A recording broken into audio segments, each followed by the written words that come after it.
let's get some more of your calls in just moments. I promise we'll line those up right now. Here with Springfield's Morning News, I'm Greg Bishop. Real quick, though, wanted to get this headline out. Appeals court finds federal gun ban on domestic violence offenders is unconstitutional. This coming from a court decision Thursday, ruling that it's unconstitutional to ban U.S. citizens accused of domestic violence from possessing firearms. Applying the logic the U.S. Supreme Court put forward last summer in deciding a landmark Second Amendment case, a panel of 3 judges in the 5th U.S. Circuit Court of Appeals, and this is out of Texas, unanimously agreed that the federal ban on possessing a firearm while subject to domestic violence restraining orders should no longer be considered constitutional. So what does this deal with? Does that deal with the red flag laws that we hear a lot about? I think that's something that we'll have to further unpack and better understand here as to whether this impacts other laws across the country, especially if you were, for instance, charged with domestic violence. Is that something that's enough, being innocent until proven guilty, to before even a guilty verdict, should your guns and your Second Amendment rights be taken away from you? Interesting question. So we'll watch that space closely. 217-629-7970. Good morning. You're on WMAY. Morning, Greg. I agree. That thing's going to have to be unpacked later on, but your ability to derelict your, redneckness to follow football is, no, you're perfectly fine. Football is just a waste of time. Well, listen, I think I figured out a while ago that sports are, I can't really do much with it anymore. I played sports in high school. It's just not my cup of tea anymore. I don't follow it. Your sports now is the competition of the whole political world. That's exactly what it is. And you know what? That's true. You are the best person to keep updated for that for sure. I mean, you are, our Joe Buck. For lack of a better term. You can't use a sports reference with somebody who has no idea what that's referencing. Oh, you know who Joe Buck is. Don't deny it. I know he's in the sports world, but I don't know. I don't know what that is. The other thing is, if you've heard of him, he's pretty big, right? Yeah. He basically announces sports for every platform. I gotcha. And you give us everything you possibly can for every view of the political world. Well, I appreciate that. It's what I try to do here on WMAY and elsewhere. You can follow me, Bishop On Air, on Twitter, Facebook, YouTube. We broadcast live, of course, each and every weekday morning from 6 to 9. But yeah, this case is rather fascinating. We've been talking about all these other cases from the state of Illinois, about Illinois' gun ban. Still pending is the prohibition of, or not the prohibition, but the lawsuit against the state's firearm owner identification card. Where's that going to go? But you've got the Maryland gun ban case that's still pending, but down in the appeals court in the 5th District of the U.S. Court of Appeals, this ruling coming out saying that prohibiting domestic violent offenders, their right to Second Amendment, is unconstitutional. And again, I'll just read the lead here for you. A federal court Thursday ruled that it's unconstitutional to ban Americans accused of domestic violence from possessing firearms, even if they're subjected to restraining orders. So interesting to again see that and how that's going to change the landscape when it comes to what's affectionately called by some red flag laws. Good morning. You're on WMAY. Well, good morning, Greg. Another excellent week of bringing the truth to light on your part, of course.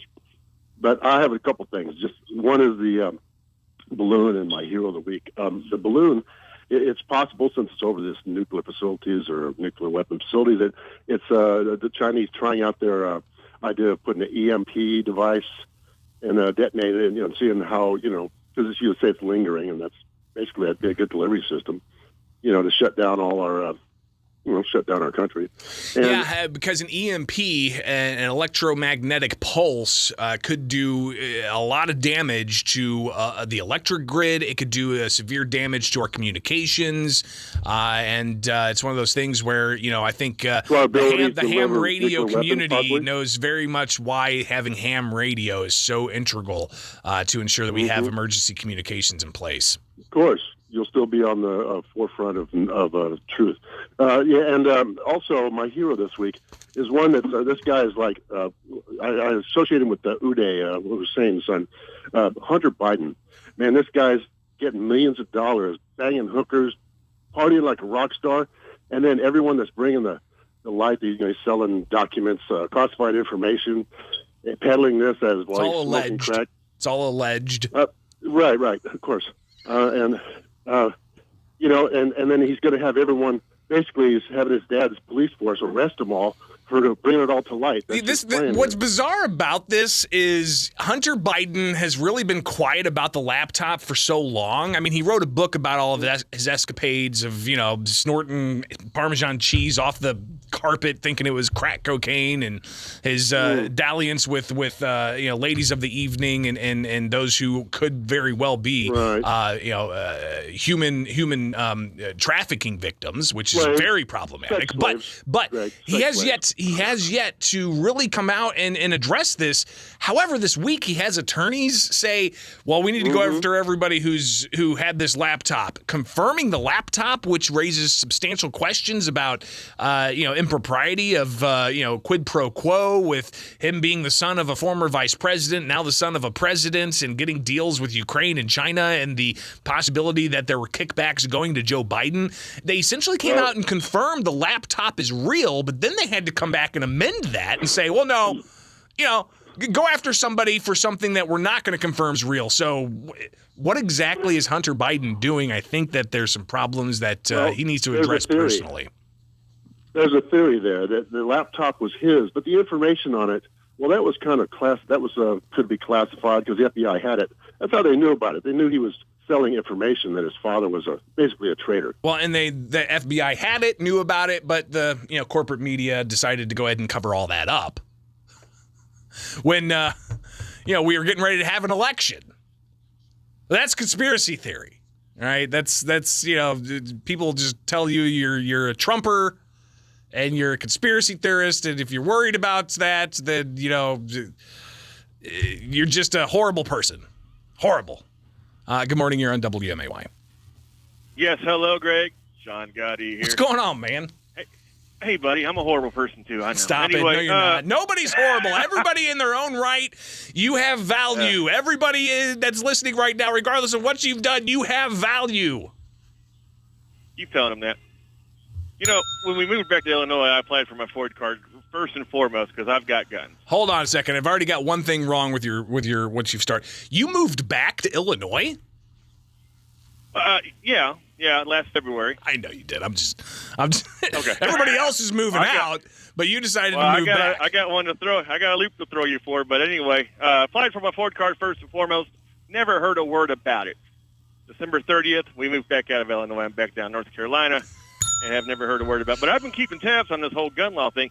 They can't even get me a Ford card. How are they going to enforce these new laws? I don't understand it. So you moved back to Illinois, and now you've already moved out of Illinois. So yeah, just in time to avoid that ridiculous safety act. That's a whole other conversation. Yeah, it is, and we've covered that in some detail as well. Hey, Sean, I appreciate it. Thanks for letting us know. And even though you applied for the FOID card, you still haven't heard about it. How long ago was that? Not a word. Well, first we got back there. It was first thing last February. Oh, jeez. Got my confirmation.